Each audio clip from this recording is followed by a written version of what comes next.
Salut à toutes et à tous et bienvenue dans un nouvel épisode du podcast Le Quotidien français. C'est Marc, votre hôte habituel. Et moi, c'est Chloé. Toujours ravie d'être ici avec vous. Marc, quelle belle journée, n'est-ce pas? Absolument Chloé.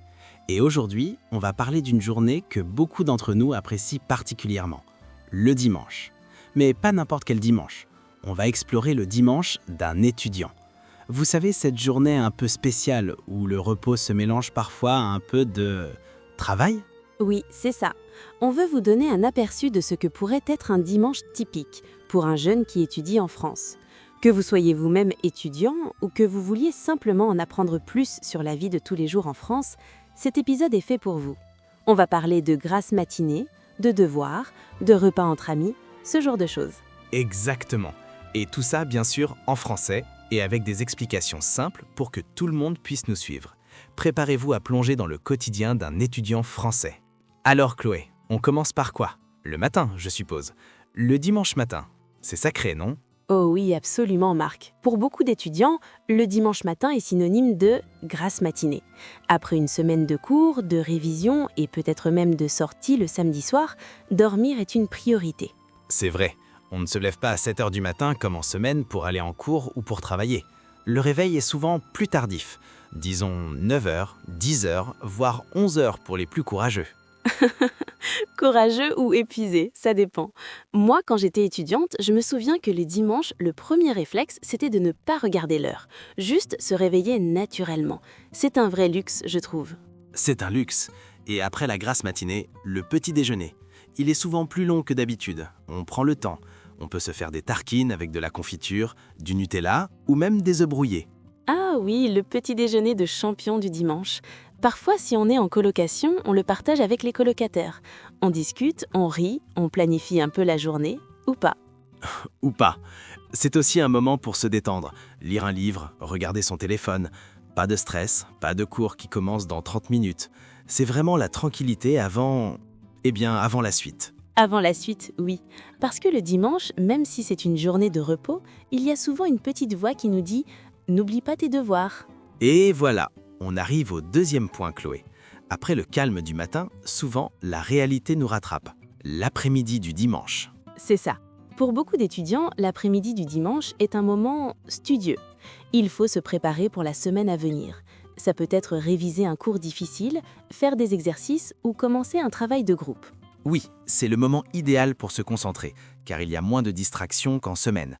La bibliothèque est souvent plus calme, ou l'appartement. Les amis ne sont pas forcément disponibles pour sortir. C'est un peu un compromis, non? On prend du temps pour soi le matin et l'après-midi, on se met au travail. Ça permet de ne pas être trop stressé le lundi matin. Je me souviens que je passais souvent 2 ou 3 heures à relire mes notes ou à avancer sur mes exposés. Et ça peut se faire seul ou parfois en groupe. Si on a un projet à rendre, c'est l'occasion de se retrouver avec des camarades pour travailler ensemble. Ça rend le travail un peu plus ludique, je trouve. Tout à fait. Travailler à plusieurs, ça aide à se motiver et à partager les idées. Et puis après l'effort, le réconfort. Après la session de travail, beaucoup d'étudiants aiment faire une pause. Oui, la petite pause bien méritée. Ça peut être une balade dans le parc, un café avec un ami ou même du sport. Le dimanche, c'est aussi l'occasion de prendre l'air et de bouger un peu. Exactement. C'est important de ne pas rester enfermé toute la journée. Et puis l'après-midi peut être aussi consacré à des activités plus relaxantes si on n'a pas trop de travail. Aller au cinéma, visiter un musée si c'est gratuit pour les étudiants, ou juste se promener en ville. C'est ça. Le dimanche, même s'il y a des devoirs, c'est aussi fait pour recharger les batteries. Et justement, recharger les batteries, ça passe aussi par un bon repas. Ah, le repas du soir dimanche, n'est-ce pas Marc? Oh oui, très important Chloé. Le dîner du dimanche, c'est un peu la conclusion de la semaine. Et pour beaucoup d'étudiants, c'est l'occasion de se retrouver. Oui, que ce soit avec des amis, les colocataires ou parfois même la famille, si on n'est pas trop loin de chez soi. C'est un repas qui est souvent plus convivial que les repas rapides de la semaine. On prend le temps de cuisiner un peu. Ça peut être des pâtes, bien sûr, c'est un classique étudiant, mais aussi un plat plus élaboré.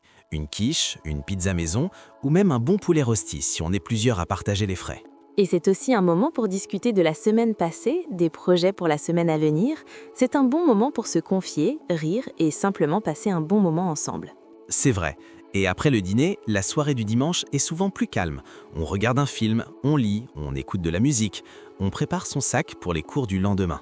Oui, c'est le moment de se mettre dans l'ambiance semaine de cours doucement, de se projeter et de se coucher un peu plus tôt que le samedi soir pour être en forme le lundi matin. C'est ça, le dimanche soir, c'est un peu le sas de décompression avant de replonger dans le rythme de la semaine. On essaye de ne pas trop penser aux examens ou aux présentations, mais de profiter des dernières heures de repos. Et je pense que c'est une bonne routine pour beaucoup d'étudiants, un équilibre entre le repos, le travail et la vie sociale. Ça permet de rester motivé et de ne pas se sentir dépassé. Exactement, Chloé. C'est tout l'art de bien gérer son temps quand on est étudiant. Et le dimanche joue un rôle clé là-dedans. Et voilà, on arrive déjà à la fin de notre épisode sur le dimanche d'un étudiant.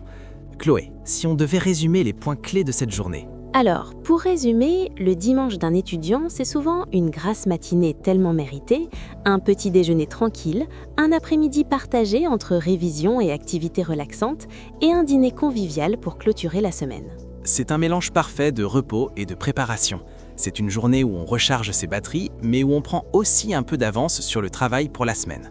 C'est un équilibre, vous voyez ? Oui, c'est vraiment ça. Et c'est un rythme que beaucoup d'étudiants adoptent, peu importe leur filière ou leur ville. C'est une sorte de rituel. On espère que cet épisode vous a donné une bonne idée de ce que peut être un dimanche pour un étudiant en France, que vous ayez appris de nouveaux mots ou que vous ayez simplement apprécié de nous écouter.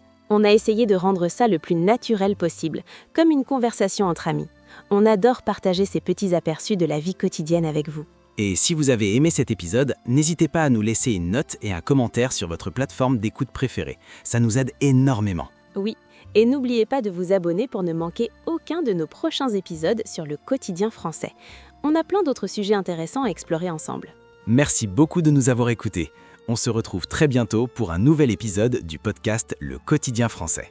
Au revoir tout le monde, et bon courage pour votre prochaine semaine.